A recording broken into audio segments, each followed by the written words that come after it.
الحمد لله نحمده ونستعينه ونستغفره ونؤمن به ونتوكل عليه ونعوذ بالله من شرور أنفسنا ومن سيئات أعمالنا. أما بعد، أعوذ بالله من الشيطان الرجيم. بسم الله الرحمن الرحيم. والذين يبيتون لربهم سجدا وقياما. قال الله تبارك وتعالى في القرآن المجيد: يا أيها الذين آمنوا اتقوا الله وكونوا مع الصادقين. قال رسول الله صلى الله عليه وسلم: أنا جليس مع من ذكرني.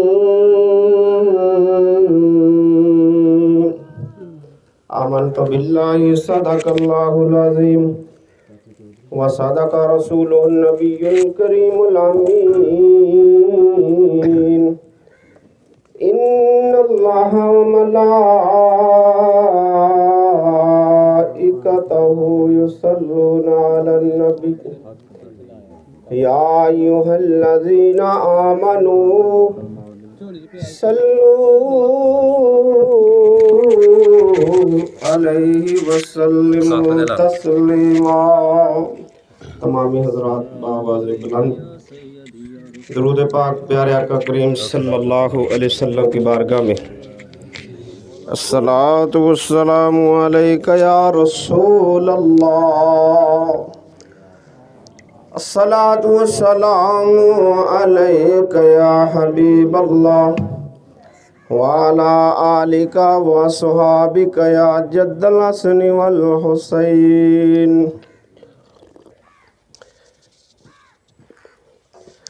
بلغ العلا بکمالہ کشف الدجی بجمالہ حسن جمیع خصالہ. صلو علیہ وآلہ.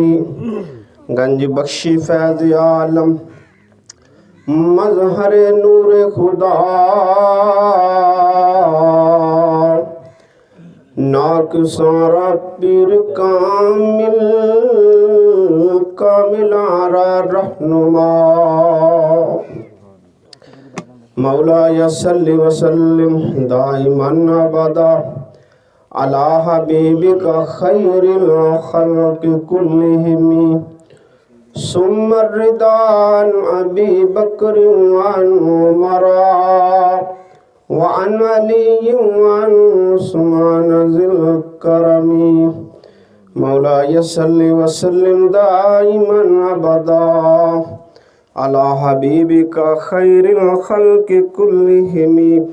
سبحان ربك رب العزة عما يصفون وسلام على المرسلين والحمد لله رب العالمین. میرے نہایت واجب الاحترام حاضرین و سامعین، سب سے پہلے اللہ رب العزت کی حمد و ثنا ہے. اس کے بعد درود و سلام میرے اور آپ کے پیارے آقا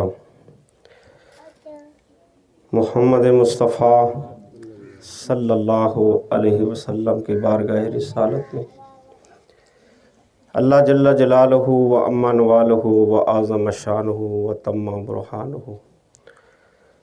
اپنی بارگاہ الوہیت و صمدیت میں قبول فرمائے اور اپنے پیارے محبوب علیہ السلام کی بارگاہ رسالت میں قبول فرمائے.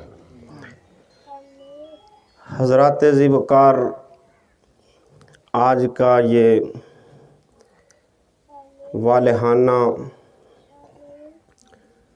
عشق و مستی کے انداز میں قبلہ عالم پیر طریقت رہبر شریعت الحافظ فتح محمد نقشبندی رحمۃ اللہ تعالی علیہ کی یاد میں میں اور آپ یہاں بیٹھے ہیں، حاضری کا شرف حاصل ہوا ہے۔ اللہ کریم کی بارگاہ میں دعا ہے اللہ ہم سب کی حاضری کو اپنی بارگاہ میں قبول فرمائے۔ امر مجبوری آنا تو رات کو تھا،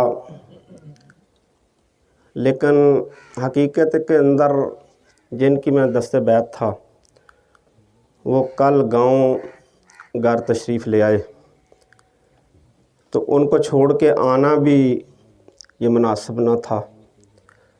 پروگرام بھی تھا ساتھ ہی ان کے، اور ان کی بھی تشریف آوری ہو گئی، تو اس لیے میں نہ پہنچ سکا۔ مجھے پتہ ہے دل کے اندر کچھ ناراضگی ہے، لیکن میں واللہ باللہ یہ بات حقیقتاً آپ کے سامنے آپ کے گوش گزار کر رہا ہوں کہ امر مجبوری میں نہ رات کو پہنچ سکا۔ وہ میرے دوست ہیں، وہ میں نے ان کو یعنی الوداع کیا کہ چلو تو میں آپ کے پیچھے آتا ہوں، لیکن نہ آ سکا۔ باہر کیف سرکار دو عالم صلی اللہ علیہ وسلم آپ کی ولادت باسعادت کا یہ مبارک مہینہ جس کی آخری تاریخ ہے آج، اور اسی مبارک مہینے کے اندر قبلہ عالم کی یاد بھی ہے۔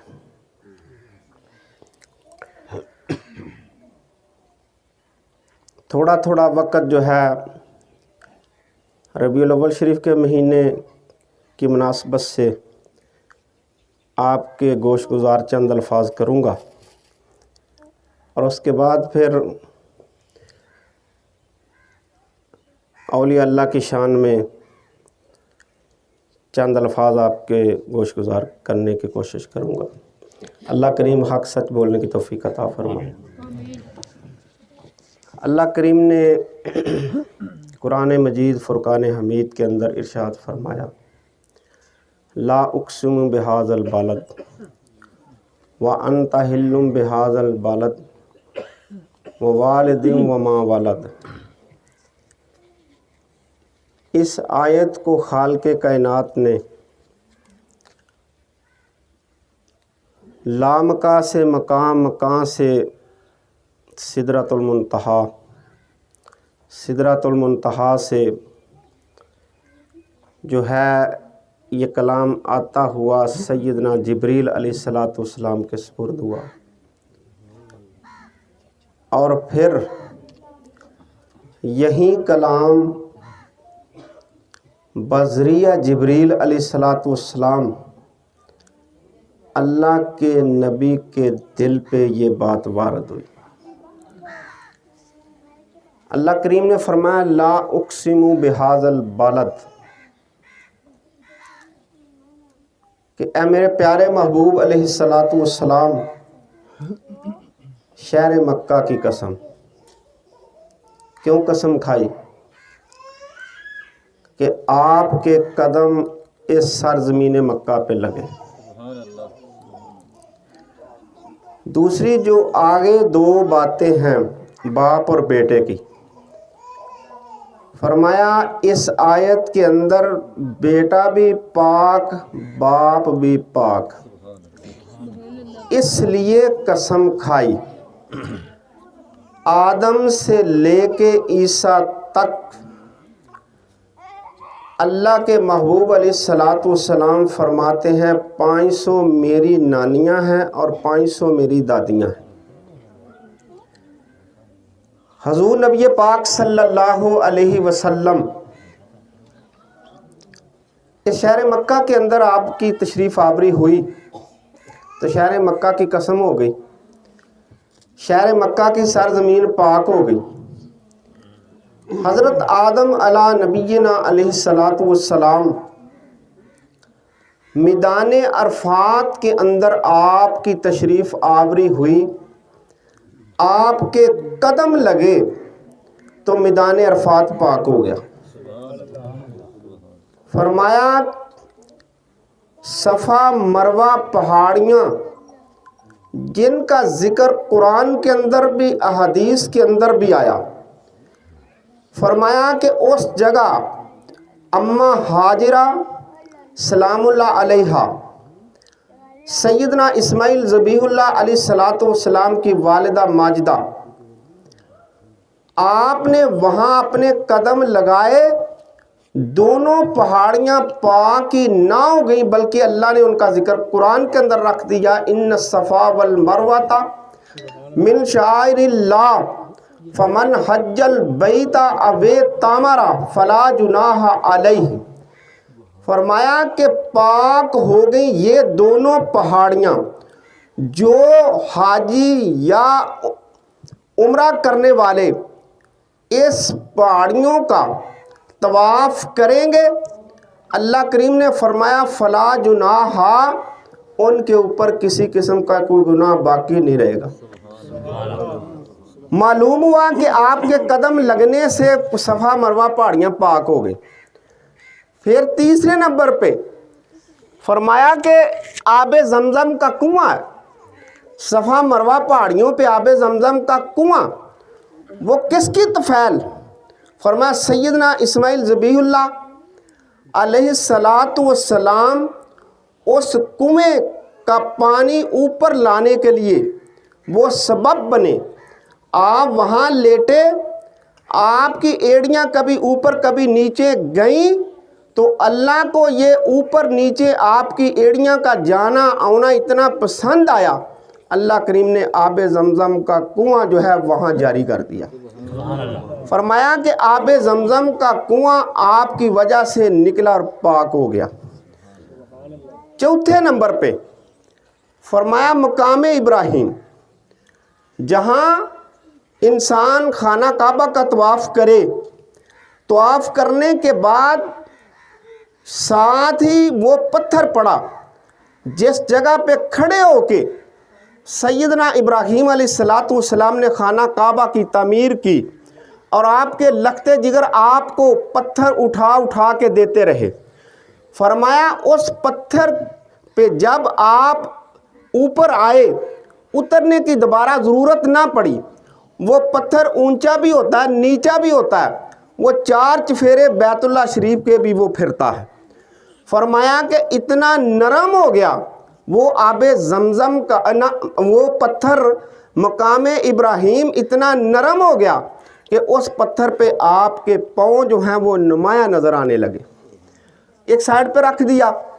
فرمایا اللہ کریم نے کہ جو یہاں آئے اس جگہ آ کے 2 نفل پڑھے اور سیدنا ابراہیم علیہ الصلاۃ والسلام کی یاد بھی تازہ ہو جائے گی اور یہ پتھر ان کی وجہ سے پاک بھی کر دیا گیا۔